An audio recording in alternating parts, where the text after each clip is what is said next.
Hey guys, what's up? It's Chris here, iTouchiPodz, and we're going to do a quick test of iOS 6's GPS navigation on Apple's new software. Alright, so we're going to start it up here, put on our seatbelt, squeaky seatbelt at that, and alright, so first off, we have new iOS 6 here, so what we're going to go ahead and do is go into the Maps application, which is a new app, which is not Google Maps anymore, it's Apple's new Maps. So we're just going to go into Maps, and we're going to put in our location, which I've already done, 8 Front Street. And I'm going to use my high-tech stabilizer / iPhone holder up here, which is a CD case in front of the AC. Let's see if that should theoretically hold up. Let's hope I don't take any sharp turns, or else the camera and this will fall. So, got everything ready, lock up, lights on. Alright, so we're going to go ahead and start our route. Starting route to 8 Front Street. Head northeast on Chestnut Road. So, that's what we're going to do. Back up out of here. So it says take 10 feet and proceed on your route. As long as no one sends me a text and my phone vibrates, that should not fall. Alright. Let's go ahead and follow Mr. iPhone's directions. In 100 feet, turn left onto Sycamore Court. Alright, so right off the bat it did... In 100 feet, at the end of the road, turn left onto Valley Road.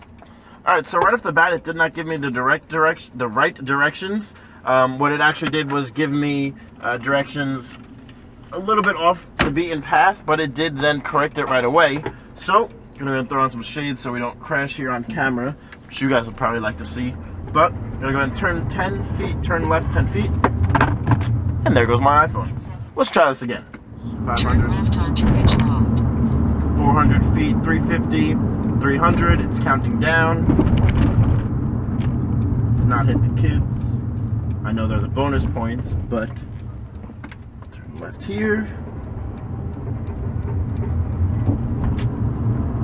In a quarter mile, at the end of the road, turn left onto Baxtertown Road. Alright, so the voice navigation sounds pretty clear. It sounds a little bit like Siri's voice. I'm not sure if it's exactly the same voice they do use. Alright, so it is updating us while we go. In 1.6 miles, continue on Chelsea Road.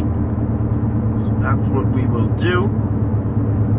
So like I was saying, the voice navigation does sound pretty crisp, does sound pretty clear. It is quite quiet unless you are playing it through your speakers in your car. If you have a system that plugs it into your car, I recommend doing that. It is not that loud. If you had the radio on, I'm not so sure if you'd be able to hear it. I'm obviously not going to do that because I don't want to play any copyrighted music. But it does sound pretty clear with no radio and no distractions in the car, nobody else in the car. It does sound pretty nice. But let's go ahead and keep following it, and we'll check back in soon. Right, so as we go, it is updating. Now it's 0.8 miles. And we will slowly get to our destination.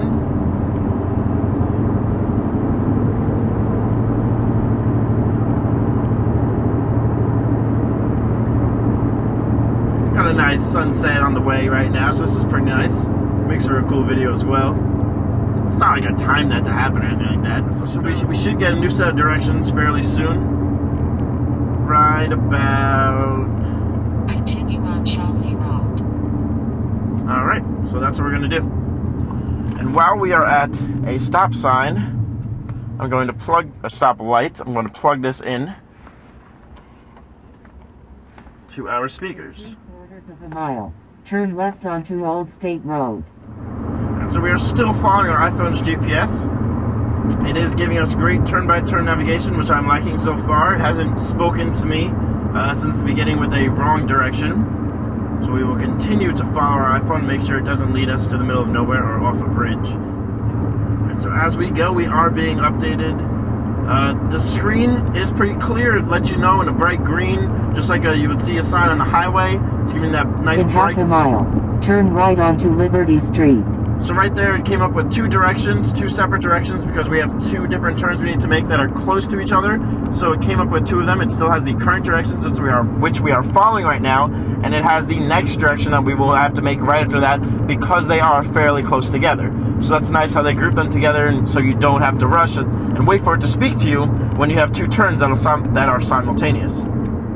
Turn right onto Liberty Street, then turn left onto Bank Street. Alright, so we're going to turn right onto Liberty here. Turn left onto Bank Street. Alright, 250 feet completed. I'm going to go and turn onto Bank Street. In 750 feet, at the end of the road, turn right onto Front Street. Alright, looks like we are nearing our At the destination. end of the road, turn right onto Front Street. Then arrive at your destination on your left. Alright, stop sign, make sure we don't hit the puppy. Or the people. And we're going to come up over this railroad, and we are at our destination. Looks like it's actually pretty packed tonight. Huh. It's a nice sunset, not surprised. Sorry about the camera keep moving. But this is our destination. Alright, it nailed it right on the head. Arrived at 8 Front Street. Woohoo! Alright, so as you guys can see, we're going to go ahead and shut that down. Everything worked perfectly.